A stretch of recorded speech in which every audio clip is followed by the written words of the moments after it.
Dale Dvoskin, Sedonos metodas. Kaip nusimesti emocijų naštą ir gyventi taip, kaip norite. Įgarsino Ina Kiekšytė. Įžanga. Sedonos metodas. Kas tai yra? Širdyje jaučiate šilumą ir atvirumą. Nugara maloniai dilčia ir jums atrodo, kad jūsų kūnas tiesiog plaukia oru.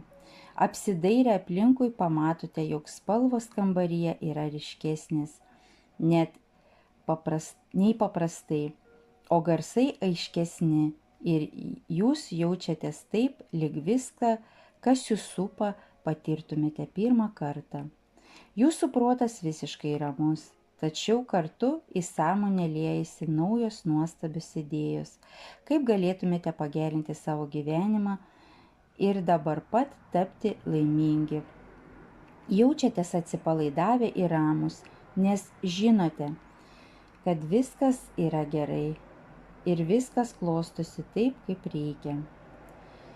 Ko gero, jums sunku patikėti, kad paprasti pratimai taip greitai ir iš esmės pakeis savijautą, tačiau jūs nekantriai ir su džiaugsmu žvelgiate į ateitį, nes žinote, kad naujai įgytas pasitikėjimas savimi, ramybė ir vidinė stiprybė padės jums įveikti visus gyvenimo kelyje sutiktus sunkumus. O pats geriausias dalykas yra žinojimas, kad visa tai tik pradžia. Ši patirtis lengvai taps ir jūsų patirtimi, kaip ji jau yra tapusi patirtimi 10 000 kitų žmonių, savo gyvenime taikiusių paprastus, bet labai efektyvius metodus, su kuriais jie susipažino mūsų seminaruose ar klausydami garsų įrašų. O jūs visą reikiamą informaciją apie tai rasite šioje knygoje. Ar norite būti tikrai laimingi? Ar esate pasiruošę pasiekti gyvenime viską, ko trokštate? Ar svajojate rasti viską, ko jūsų širdis jau senai ieško? Jeigu į visus 3 klausimus atsakėte ne, galite nesivarginti ir toliau neskaityti. Jeigu atsakėte tai bent į vieną iš šių klausimų, Sedonos metodas pateiks jums praktinius būdus, kaip rasti vidinį neribotos laimės šaltinį, įgyvendinti didžiausias svajones, atskleisti visą savo potencialą ir iš dvasinių ieškotojų tapti atradėjais. Gyvename greitai besikeičiančiame pasaulyje ir ne visi šie pokyčiai yra teigiami. Dauguma mūsų trokštame tikrumo, saugumo ir stabilumo, dalykų, kurių išorėje nerasime, kad ir kaip stengsimės. Visa tai jau egzistuoja mumise ir mums tereikia tuos dalykus pažadinti iš letargo. Metaforiškai kalbant, mes visi turime vidinės laimės šulinį, džiaugsmo ir gyvingumo fontaną. Tačiau jis atjungtas nuo vandens šaltinio. Kita vertus, kiekvienas turime priemonių, kurios padės mums vėl prie šio šaltinio prisijungti. Sudominau?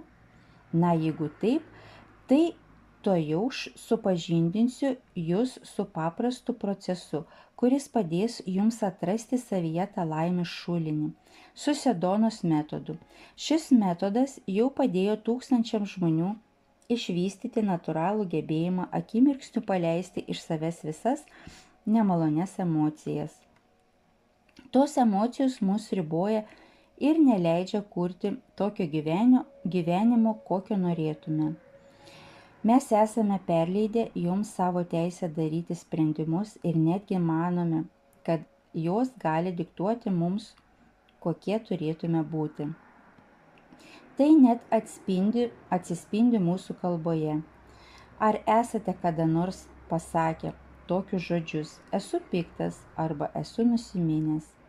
Taip kalbėdami mes nesąmoningai aplinkiniams pasakome, kad esame savo pyktis arba kad esame savo liūdesys. Su savimi ir kitais bendraujame taip, lyg būtume tai, ką jaučiame.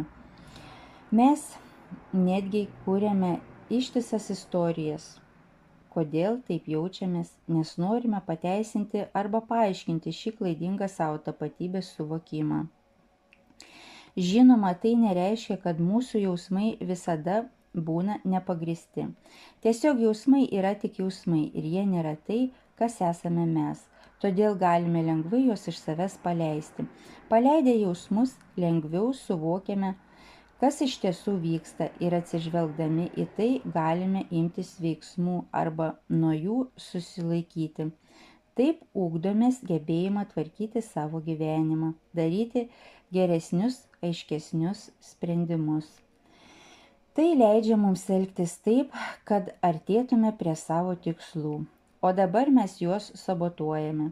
Jau daug kartų mačiau, kaip paleidę iš savęs emocijas žmonės pradėjo daugiau uždirbti, sukūrė geresnius santykius, tapo sveikesni, ramesni ir galų gale laimingesni. Gerai skamba tiesa?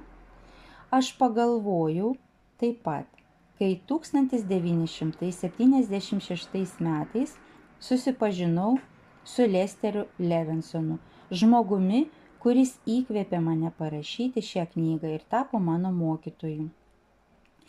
Anuomet buvau aistringas, bet šiek tiek susipainiojęs ieškotojas, dalyvaudavau įvairiuose seminaruose, kuriuos vesdavo mokytojai tiek iš rytų, tiek iš vakarų.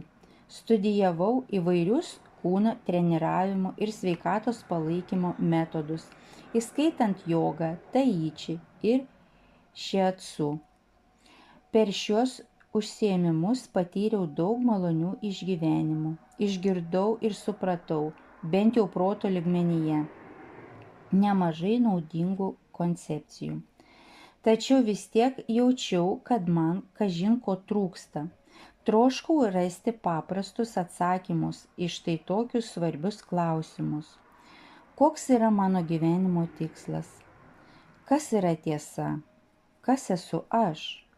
Kaip pajusti ramybę ir rasti savo vietą šiame gyvenime? Tačiau klausimų tik daugėjo. Niekas negalėjo pateikti atsakymų, kurie būtų mane patenkinę. Maža to, visus tuos mokytojus kamavo panašus klausimai. Man buvo kartojama, kad asmeninis tobulėjimas yra sunkus darbas, kuris reikalauja apnuoginti sielą ir daug kartų skausmingai išgyventi tas pačias problemas. Tačiau viskas pasikeitė, kai man nusišypsojo didžiulė laimė susitikti su šiuo nepaprastu žmogumi. Susitikimas su Lesteriu Levensonu. Su Lesteriu susipažinau per seminarą, kurį vedė vienas žinomas paskaitininkas. Lesterį jis buvo pasikvietęs kaip svečią. Ta diena su grupelė žmonių kartu nuėjome papietauti. Lesteris iš karto patraukė mano dėmesį. Jis buvo nepaprastas. Nuo jo dvelkė ramybė. Aiškiai matėsi, kad jis jaučiasi laisvai ir yra visiškai patenkintas savimi, gerąja šio žodžio prasme. Jis buvo nepretenzingas, su visais elgėsi draugiškai, net su manimi visiškai nepažįstamu žmogumi. Su juo buvo labai lengva bendrauti. Mačiau, kad jis jau yra radęs visus atsakymus, kurių aš dar tik ieškojau. Pasiryžau sužinoti apie jį daugiau. Kai paklausiau Lesterių, kuo užsiima, jis pakvietė mane į seminarą, kuris turėjo vykti kitą savaitgalį. Pasakė man tik tiek, kad grupė žmonių sėdės aplink stalą ir užsiims paleidimu. Nesupratau, ką tai reiškia, bet pajutau, kad būtinai turiu ten dalyvauti. Gal ir aš tapsiu kaip Lesteris? Vedamas vilties, iš karto į jį užsirašiau. Ta savaitgalį aš iš esmės buvau tame pat taške, kuriame dabar esate jūs. Ruošiausi leistis į jaudinančią kelionę. Nežinojau, kas manęs laukia, o kadangi jau buvau dalyvavęs daugybėje seminarų, jaučiau sveiką skepticizmą. Pagavau save svarstantį. Nejau ir vėl teks nusivilti. Tačiau, kai seminaras prasidėjo, aš ir kiti dalyviai nepaprastai lengvai ir greitai ėmėme laisvintis iš senų įsitikinimų bei apribojimų. Mums nereikėjo gilintis į savo gyvenimo istorijas ar iš naujo jų išgyventi. Jau pirmą dieną supratau, kad radau kaip tik tai, ko ieškojau. Tiesą sakant, jau tvirtai žinojau, kad šis paleidimo procesas yra mano gyvenimo tikslas ir kad aš turiu jį įvaldyti, o paskui pasidalyti šią informaciją su kitais. Iki pat šiandienos šis mano įsitikinimas nė trupučio nesusilpnėjo. Pastaruosius 26 metus regiu, kaip tūkstančiai žmonių radikaliai, bet kartu ramiai pakeičia savo gyvenimą ir jiems tai padaryti padeda Sedonos metodas. Sedonos metodo kilmė. Kai tarp manęs ir Lesterio užsimezgė artimesnė draugystė, sužinojau apie jį daugiau. Ir tai patvirtino mano pirmąjį įspūdį. Jis buvo žmogus sugebėjęs įveikti didžiausius gyvenimo iššūkius. 1952 metais, būdamas 42, Lesteris, fizikas ir sėkmės lydimas verslininkas, buvo pasiekęs žemiškos sėkmės viršūnę. Tačiau tai mažai ką reiškia, nes jį kamavo daugybė sveikatos problemų, įskaitant depresiją, kepenų padidėjimą, inkstų akmenis, blužnies sutrikimą, per didelį organizmo rūgštingumą ir skrandžio opą. Tiesą sakant, jo sveikata buvo tokia prasta, kad po antro infarkto gydytojai išsiuntė jį numirti namo į prabangius apartamentus Niujorke, pietinėje centrinio parko dalyje. Tačiau Lesteris mėgo iššūkius, todėl užuot pasidavęs nusprendė įsigilinti į save ir paieškoti ten atsakymų. Užsispyrimas ir susitelkimas leido jam prasiveržti pro sąmonės uždangą ir rasti tai, ko ieškojo. Taip jis rado būdą, kaip išsivaduoti iš visų vidinio apribojimų. Susižavėjęs atradimu, Lesteris intensyviai dirbo 3 mėnesius ir po šių 3 mėnesių jo kūnas vėl buvo sveikas. Be to jis pasiekė visiškos vidinės ramybės būseną ir išsaugojo ją iki pat savo mirties 1994 m. sausio 18 dienos. Pirmasis Lesterio atradimas buvo tas, kad mes visi esame neribotos būtybės ir ribas mums nubrėžia tik mūsų prote saugomos koncepcijos.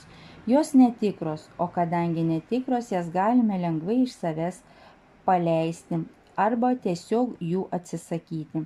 Asmeninė patirtis padėjo Lesteriui suprasti, kad jis gali ne tik pats taikyti šį metodą, bet ir mokyti jo kitus. Tada jis pradėjo vesti tiek grupinius, tiek individualius užsiėmimus. Lesteris tvirtai tikėjo, kad asmenybės augimas nepriklauso nuo jokių išorinių šaltinių, todėl nenorėjo būti kieno nors guru. Tačiau šalia jo žmonės jausdavosi tokie pakylėti, kad nepaisydami jo protestų ir visų pastangų to išvengti, laikė jį savo mokytoju. 1973 metais Lesteris nusprendė susisteminti savo patirtį, ydant ją galėtų pasiremti kiti žmonės. Taip gimė sistema, kuri dabar yra vadinama Sedonos metodu. Sedona yra miestas Arizonoje.